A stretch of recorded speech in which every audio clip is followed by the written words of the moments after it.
Mon nom c'est Josée et je suis du centre ELC.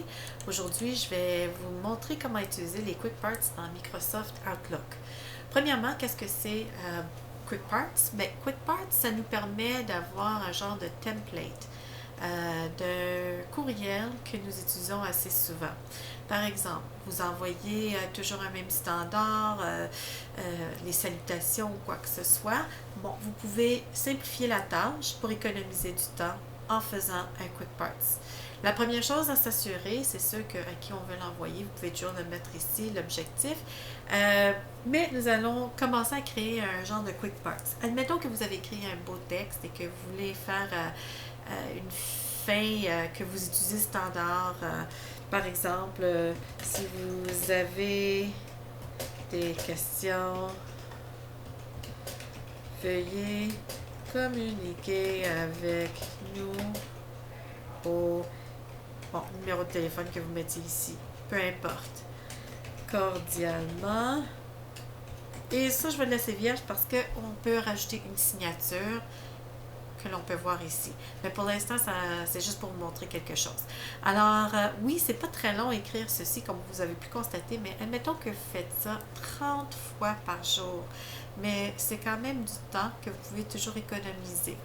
Ce qu'on va faire, on va le créer. Je vais tout simplement le sélectionner ici, comme vous pouvez constater. Assurez-vous que vous êtes dans cette section de votre texte et où est-ce qu'on écrit le corps qu'on appelle de notre texte.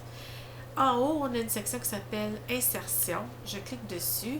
Voyez-vous ici dans la section texte, j'ai un Quick Parts. Je vais cliquer sur le petit pas carré, mais le petit triangle qui est juste ici et je vais sélectionner Enregistrer la sélection dans la galerie de composantes Quick Parts. Ce que je fais à ce moment-là, en cliquant dessus, ça me demande donnez-lui un nom. Choisissez un nom qui n'est pas très long et qui veut dire exactement ce que vous voulez dire. Mais souvenez-vous de comment vous l'avez appelé. Donc, admettons, j'appelle ça terminaison. Ça peut être salutation, ça peut être n'importe quoi. Par la suite, je vais ici dans ma catégorie et je peux déterminer dans quoi que je veux le mettre. Ça peut être en général, je peux nommer des catégories, etc. Et je peux même donner une description de qu'est-ce que c'est. Aussitôt que c'est fait, je clique sur OK. Là, maintenant, il est sauvegardé. Ce que je vais faire, je vais l'enlever, comme vous pouvez constater, il est effacé.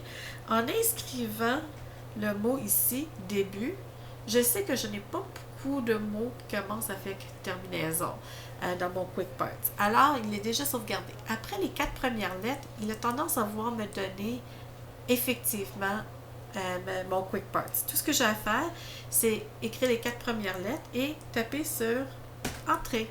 Voilà, il s'est affiché automatiquement. Et c'est comme ça qu'on utilise un Quick Parts.